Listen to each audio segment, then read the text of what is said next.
ঋষভ রাজেন্দ্র পান্ত একজন ভারতীয় আন্তর্জাতিক ক্রিকেটার, যিনি ভারতীয় ক্রিকেট দলের হয়ে উইকেট রক্ষক ব্যাটার হিসেবে খেলেন। ভারতের হয়ে সব ফরম্যাট খেলে টেস্ট ক্রিকেটে রান করার ধারাবাহিকতার জন্য তিনি সবচেয়ে বেশি পরিচিত। ঋষভ পান্ত আজকের দিনে 1997 সালে ভারতের উত্তরাখণ্ডের রুরকিতে রাজেন্দ্র পন্থ এবং সরোজ পন্থের ঘরে জন্মগ্রহণ করেছিলেন। 12 বছর বয়সে সনেট ক্রিকেট একাডেমিতে তারক সিনহার সাথে প্রশিক্ষণের জন্য সপ্তাহান্তে ঋষভ পন্থ তার মায়ের সাথে দিল্লিতে যেতেন।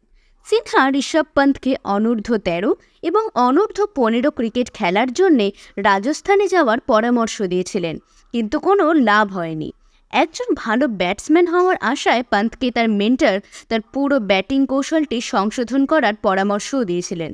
তার টার্নিং পয়েন্ট আসে যখন তিনি অসমের বিরুদ্ধে দিল্লির হয়ে অনূর্ধ্ব-19 ক্রিকেট খেলেছিলেন।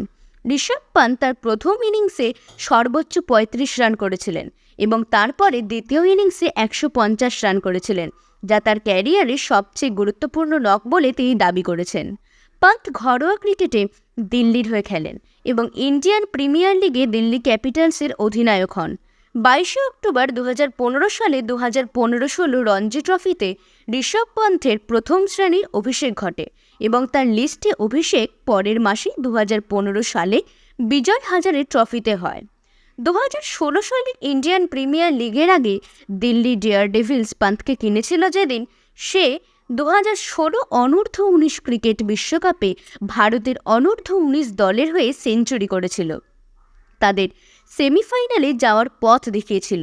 সিজনে তার তৃতীয় খেলা খেলে ঋষভ পন্থ 40 বলে 69 রান করে দিল্লিকে গুজরাট লায়ন্সের বিরুদ্ধে 8 উইকেটের জয় নিশ্চিত করতে সাহায্য করে। 2018 সালে ইন্ডিয়ান প্রিমিয়ার লিগের সময় সানরাইজার্স হায়দ্রাবাদের বিপক্ষে পন্থ 63 বলে অপরাজিত 128 রান করে। এটি আইপিএল ইতিহাসে ভারতীয় ক্রিকেটারের তৎকালীন সর্বোচ্চ ব্যক্তিগত স্কোর। তিনি আইপিএলে সেঞ্চুরি করা দ্বিতীয় সর্বকনিষ্ঠ খেলোয়াড়ও হয়েছিলেন। 2018 সালের ডিসেম্বরে অস্ট্রেলিয়ার বিরুদ্ধে প্রথম টেস্ট চলাকালীন ঋষভ পন্থ 11টি ক্যাচ নিয়েছিলেন, যেটি টেস্ট ম্যাচে ভারতের পক্ষে সবচেয়ে বেশি উইকেট রক্ষক। জানুয়ারি 2019 সালে অস্ট্রেলিয়ার বিরুদ্ধে চতুর্থ টেস্টের সময় ঋষভ পন্থ ভারতের হয়ে প্রথম উইকেট রক্ষক ছিলেন যিনি অস্ট্রেলিয়ার টেস্ট ম্যাচে সেঞ্চুরি করেছিলেন। ভারতীয় এই ক্রিকেটারকে তোমার পৃথিবী পেজের পক্ষ থেকে তার জন্মদিনে অনেক শুভেচ্ছা রইল। তার ভবিষ্যৎ জীবন আরও অনেক সুন্দর হয়ে উঠুক এই কামনাই করা হচ্ছে।